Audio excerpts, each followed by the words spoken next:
Assalamualaikum warahmatullahi wabarakatuh. Bismillahirrahmanirrahim. Alhamdulillah. Wassalatu wassalamu ala rasulillah amma ba'd. அளவற்ற அருளாளனும் நிகரற்ற அன்புடையவனுமாகிய எல்லாம் வல்ல ஏக இறைவனுடைய திருப்பெயரை கொண்டு ஆரம்பம் செய்கிறேன். சாந்தி சமாதானம் நம்முடைய உயிரினும் மேலான இறுதி தூதர் முகமது ரசூலுல்லாஹ் ஸல்லல்லாஹு அலைஹி வஸல்லம் அவர்கள் மீதும் அவருடைய உற்றார் உறவினர்கள் நண்பர்கள் மற்றும் நம்முடைய அத்தனை பேரின் மீதும் உண்டாவதாக என்று பிரார்த்தித்தவனாக என்னுடைய உரையை ஆரம்பம் செய்கிறேன். என்னுடைய பெயர் முகமது ரியாசுதீன். என்னுடைய பழைய பெயர் பிளசன்ட் இஸ்ராயல். நான் ஒரு கிறிஸ்தவ மத போதகராக ஊழியம் செய்து அதன் பிறகு எல்லாம் உள்ள ஏக இறைவனுடைய திருப்புருத்தத்தினாலும் அவனுடைய அளவில்லாத கிருபையினாலும் இன்றைக்கு இஸ்லாத்தை ஏற்று ஒரு முஸ்லீமாக வாழ்வதற்கு வல்ல ரஹ்மான் எனக்கு அருள் புரிந்திருக்கிறான். அந்த இறைவனுக்கே எல்லா புகழும் முடித்தாகட்டும். இன்றைக்கு நான் பேச போகிற தலைப்பு என்னவென்றால், பழைய ஏற்பாடு என்று சொல்லப்படுகிற பைபிளினுடைய ஒரு பகுதியில் மோசே என்கிறதான மூசா அலைஹிஸ்ஸலாத்தை பற்றி சொல்லப்பட்டிருக்கிறது. அதிலே உபாகமம் என்கிறதான ஒரு புஸ்தகத்திலே கர்த்தர், அதாவது கடவுள் பேசின ஒரு வசனத்தினுடைய உண்மையான அர்த்தம் என்ன என்பதை குறித்து இன்றைக்கு நாம் சற்று நாம் விளக்கமாக பார்க்க போகிறோம். பேச போகிற தலைப்பு மோசேயை போன்ற தீர்க்கதரிசி யார் என்கிற தலைப்புல பேச போகிறோம். இந்த இடத்துல நான் பைபிள்ல இருக்கிற அதன் அடிப்படையிலேயே சொல்லுகிறேன். கர்த்தராகிய தேவன் மோசேயின் இடத்துல சொல்லுகிறார், நான் அவருடைய சகோதரரிலிருந்து உன்னை போன்ற ஒரு தீர்க்கதரிசியை அவர்களுக்காக எழுப்பி என் வார்த்தைகளை அவருடைய வாயில் வைப்பேன். நான் அவருக்கு கட்டளையிடும் எல்லாவற்றையும் அவர் அவர்களிடம் பேசுவார் என்கிற ஒரு வசனம் பைபிள்ல குறிப்பிடப்பட்டிருக்கிறது. இந்த வசனத்தை யாரிடத்துல பேசுகிறார் என்று சொன்னால், கடவுள், அதாவது இறைவன் மோசே என்கிறதான ஒரு தீர்க்கதரிசியின் இடத்துல பேசுகிறார். நான் உன்னை போல ஒரு தீர்க்கதரிசியை அவர்களுடைய சகோதரரிலிருந்து நான் எழுப்புவேன், அதாவது அங்கிருந்து ஒரு தீர்க்கதரிசியை கொண்டு வருவேன் அப்படின்னு சொல்லி கர்த்தர் சொல்லுகிறார். மோசே கிட்ட கர்த்தர் என்ன சொல்றாருன்னா, அவர்களுடைய சகோதரர். யாருடைய சகோதரர் என்று சொன்னால் இஸ்ரவேல் மக்களை குறித்து கர்த்தர் பேசுகிறார். இஸ்ரவேலருடைய சகோதரர் யார் என்று சொன்னால் இஸ்மாயில் அலைஹிஸ்ஸலாம். அதாவது ஆபிரகாம், இப்ராஹிமுக்கு பிறந்த முதல் பிள்ளை இஸ்மாயில் என்கிறதான இஸ்மவேல். இரண்டாவது பிள்ளை இஸ்காக் என்று நாம் சொல்லுகிறோம் அரபி மொழியில. பைபிள்ல ஈசாக் என்று சொல்லப்படுது. இவங்க ரெண்டு பேரும் சகோதரர்கள். முதல் பிள்ளை இஸ்மவேல், இரண்டாவது பிள்ளை ஈசாக்கு. ஈசாக்கினுடைய வம்சாவளிதான் இஸ்ரவேலர்கள், இன்றைக்கு இருக்கிற யூதர்கள். அந்த இஸ்ரவேலர்களிடத்திலே சொல்லும்படியாக மோசேயின் இடத்துல கர்த்தர் சொல்லுகிறார், உன்னுடைய சகோதரரிலிருந்து, அதாவது இஸ்மவேல் இடத்தினுடைய அந்த ஜெனரேஷன்ல இருந்து நான் ஒரு தீர்க்கதரிசியை எழுப்புவேன் என்று சொல்லி பைபிள்ல குறிப்பிடப்பட்டிருக்கிறது. அது இல்லாம உபாகமம் 18ஆம் அதிகாரத்தினுடைய 19வது வசனத்துல கர்த்தர் சொல்லுகிறார், அவர் என் நாமத்தில் பேசும் என் வார்த்தைகளை கேட்காதவன் யாரா இருந்தாலும் நான் அவனை கணக்கு கேட்பேன் என்று சொல்லி. இந்த இடத்துல தெளிவாக புரிந்து கொள்ள வேண்டும். கிறிஸ்தவர்கள் பொதுவாக சொல்லுவார்கள், ஆதாம் முதல் இயேசு கிறிஸ்து வரை இருக்கிறதான அனைத்து தீர்க்கதரிசிகளையும் அனைத்து தேவ மனுஷர்களையும் நாங்கள் ஏற்றுக்கொள்வோம். இயேசு கிறிஸ்துவுக்கு பிறகு யாரும் வரவில்லை, யாரையும் ஏற்றுக்கொள்ள மாட்டோம் என்று சொல்லுகிறார்கள். அப்படி நீங்கள் சொல்வீர்களானால் பைபிள் இருக்கிற வசனம் நிறைவேற வேண்டும். என்று சொன்னால் பைபிள் அடிப்படையை நம்புறது எப்படி நம்பணும்னா, ஒண்ணு நடந்து முடிந்த காரியமா இருக்கணும், இல்ல நடந்து கொண்டிருக்கிற காரியமா இருக்கணும், இல்லைன்னா இனி வரப்போகிற காரியங்கள் இருக்கணும். இது மூன்றையுமே நம்பினாதான் கிறிஸ்தவர்கள். அப்ப இன்றைக்கு கிறிஸ்தவர்களா இருக்கிற நீங்கள் இந்த வசனத்துல சொல்லப்பட்டிருக்கிறது இயேசு கிறிஸ்து தான் என்று சொல்லுகிறீர்கள். ஒரு தீர்க்கதரிசி எழுப்புவேன் என்று சொன்னாரே கர்த்தர், அந்த தீர்க்கதரிசி இயேசுதான் என்று சொல்லுகிறீர்கள். ஆனால் நாங்கள் என்ன சொல்லுகிறோம் என்று சொன்னால், உங்கள் சகோதரிலிருந்து, அதாவது இஸ்மவேலுடைய சந்ததியிலிருந்து ஒரு தீர்க்கதரிசி எழுப்புவேன் என்று சொல்லி கர்த்தர் சொன்னார். அந்த தீர்க்கதரிசி முகமது தான் என்று சொல்லி நாங்கள் சொல்லுகிறோம். ஏனென்று சொன்னால் ஒவ்வொரு தீர்க்கதரிசிகளும் ஈசாக்கினுடைய வம்சாவளியிலே வந்தவர்கள்.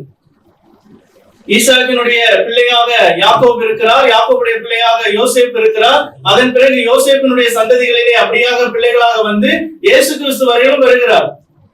இந்த தீர்க்க தரிசனம் எங்கு நிறைவேறுகிறது என்று சொன்னால், மோசேயின் இடத்திலே கர்த்தர் சொல்லுகிறார், உன் சகோதரரிலிருந்து ஒரு தீர்க்கதரிசி எழுப்புவேன்.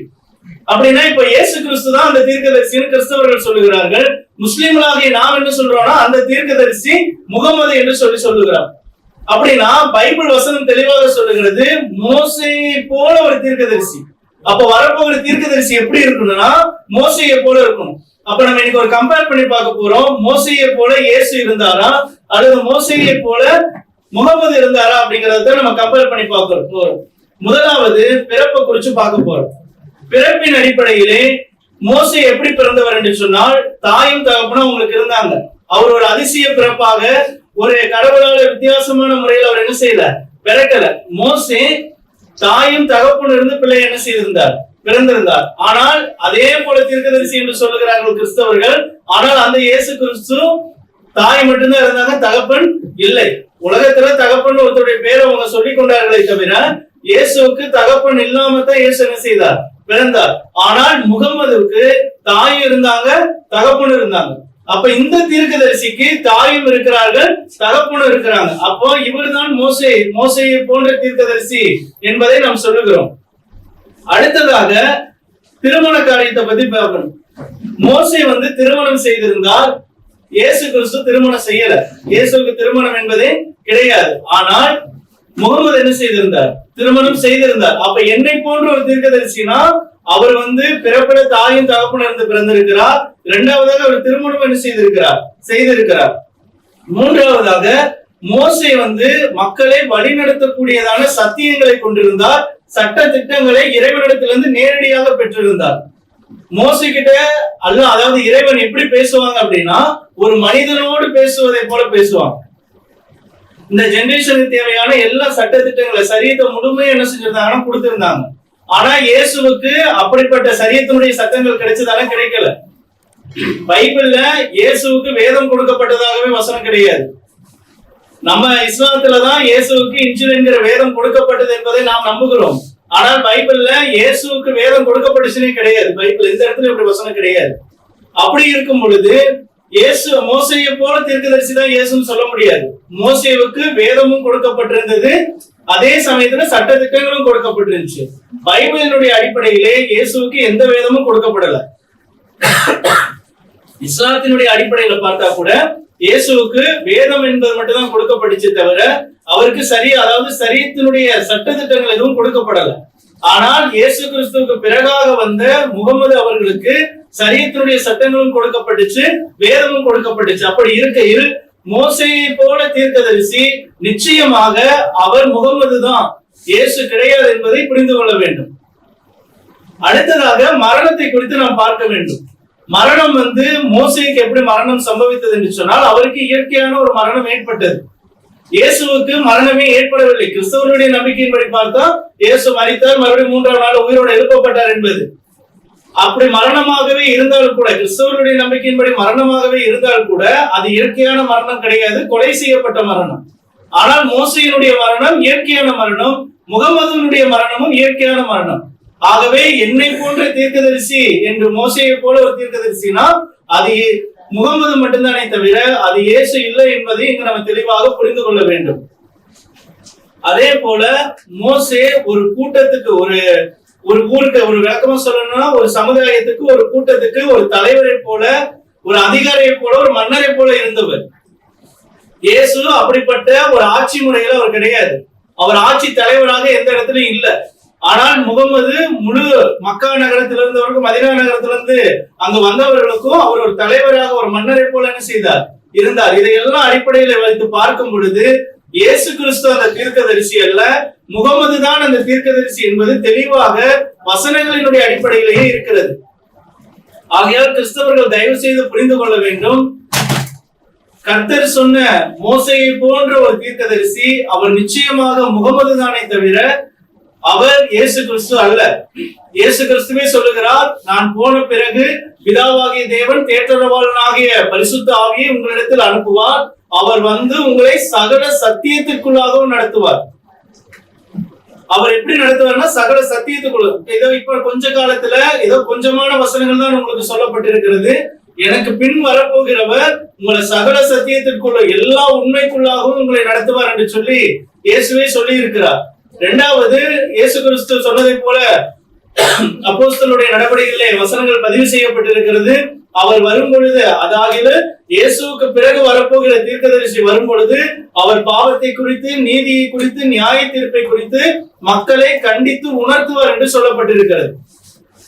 அப்ப வரப்போகிற ஒரு நபர் மக்களுக்கு பாவத்தை குறித்தும் நீதியை குறித்தும் நியாய தீர்ப்பை குறித்தும் கண்டித்து உணர்த்துகிறவராக இருப்பார். முகமது எப்படிப்பட்ட வாழ்க்கை வாழ்ந்தார் அப்படின்னா, அவர் நேர்மையானவராக வாழ்ந்தார். அவர் மக்களுக்கு பாவத்தினுடைய விளைவை குறித்து பேசினார், வரப்போகிறதான நியாய தீர்ப்பை குறித்து பேசினார், மக்கள் நீதி உள்ளவர்களாக வாழ வேண்டும் என்பதை கற்றுக் கொடுத்தார். நம்ம இடையில நீதியா நடந்து கொள்ளணும், குடும்பத்துல நீதியா நடந்து கொள்ளணும், தன்னுடைய சகோதரரிடத்துல நீதியை நடந்து கொள்ள வேண்டும் என்று ஒவ்வொரு விஷயங்களிலும் நீதியை குறித்து முகமது நபி ஸல்லல்லாஹு அலைஹி வஸல்லம் அவங்க கற்றுக் கொடுத்திருக்கிறாங்க. வரப்போகிற நியாய தீர்ப்பு நாளை குறித்து முகமது நபி அவர்கள் பேசி இருக்கிறார்கள். இதையெல்லாம் அடிப்படைகளை கொண்டு பார்க்கும் பொழுது பைபிள் சொல்லுகிறதான இறுதி தீர்க்கதரிசி அல்லது இறுதி இறைத்தூதர் மோசையை போன்ற தீர்க்கதரிசி அவர் முகமது நபிதான். அந்த நபியினுடைய வார்த்தையை யார் காது கொடுத்து கேட்கவில்லையோ அவர்களை நியாய தீர்ப்பு நாளிலே நான் கணக்கு கேட்பேன் என்று சொல்லி பைபிள் வசனம் தெளிவாய் சொல்லப்பட்டிருக்கிறது. நான் மீண்டும் அந்த வசனத்தை ஒரு முறை உங்களுக்காக நான் படித்து காண்பிக்கிறேன். உபாகமம் 18வது அதிகாரத்தினுடைய 19வது வசனம், அவர் என் பெயரினாலே என்னுடைய நாமத்தினாலே பேசும் என் வார்த்தைகளை கேட்காதவன் யாராயிருந்தாலும், அதுதான் முக்கியம், யாராயிருந்தாலும் நான் அவனிடத்தில் கணக்கு கேட்பேன். இந்த இடத்துல ஏன் கடவுள் அது யாரா இருந்தாலும் என்று சொல்கிறார் என்று சொன்னால், ஒருவேளை நாங்கள் வேதம் பெற்றுக்கொண்டவர்கள் சொல்லலாம், தௌராத் ஜபூர் என்கிற வேதங்களை எல்லாம் நாங்க வச்சிருக்கிறோம், எங்களையுமா கணக்கு கேட்பார் என்று சொன்னால் நிச்சயமாக கணக்கு கேட்பார் என்றுதான் பைபிள் சொல்லுகிறது. அவர் யாரா இருந்தாலும் முகமது நபி சொன்ன அந்த வேதத்தையும் அந்த சட்டத்தையும் பின்பற்றாதவர்கள் இறுதி நாளிலே நியாய தீர்ப்பு நாளிலே நிச்சயமாக கணக்கு கொடுப்பதற்கு அவர்கள் பாத்திரவான்களாக இருக்கிறார்கள். பைபிளுடைய பாத்திரவான்கள் என்று சொன்னால் அதுக்கு அவங்க தான் பொறுப்பு, கண்டிப்பா கணக்கு சொல்லிதான் ஆகணும். ஆகவே இந்த வீடியோவை பார்க்கிற கிறிஸ்தவர்கள் தயவு செய்து சிந்தித்து பாருங்கள். பைபிள்லயே வசனம் இருக்கிறது, நீங்கள் சத்தியத்தை தேடி ஆராய்ந்து பாருங்கள், வசனத்தை தேடி வாசியுங்கள் என்று சொல்லப்பட்டிருக்கிறது. நீங்கள் பைபிளை சரியா தெளிவா வாசிச்சு அதில் ஒரு புரிதலை அடைந்து கொள்ளுங்கள். வல்ல இறைவன் நம் அனைவருக்கும் நேர்வழி காட்டுவானாக. நம் அனைவரையும் ஒரு நாளும் நித்தியமா எரிகிறதான அக்னியிலே தள்ளிவிடாதபடிக்கு சொர்க்கம் என்கிறதான பரலோக ராஜ்யத்திலே நம்மை பிரவேசிக்க செய்தல்வானாக. நீங்கள் இந்த வசனங்களை எல்லாம் பைபிள்ல மட்டும் படிச்சா பத்தாது, இறுதி வேதம் என்று சொல்லப்படுகிறதான இந்த திருக்குறானையும் நீங்கள் வாங்கி படித்து பயன்பெறும்படி அன்போடு கேட்டுக்கொள்கிறேன். முஸ்லிம் அல்லாத சகோதரர்களுக்கு இது அன்பளிப்பாக வழங்கப்படுகிறது. நீங்கள் இதை கீழே இருக்கிற நம்பரை கான்டாக்ட் பண்ணி நீங்க வாங்கிக்கலாம். பல ரஹ்மான் நம் அனைவருக்கும் நேர்வழி காட்டி ஜன்னத்துல் ஃபிர்தௌஸ் என்கிறதான உயர்தரமான சொர்க்கத்தை வழங்குவானாக. வாஹிர் தஹ்வானா அல்ஹம்துலில்லாஹி ரப்பில் ஆலமீன். அஸ்ஸலாமு அலைக்கும் வரஹ்மத்துல்லாஹி வபரகாத்துஹு.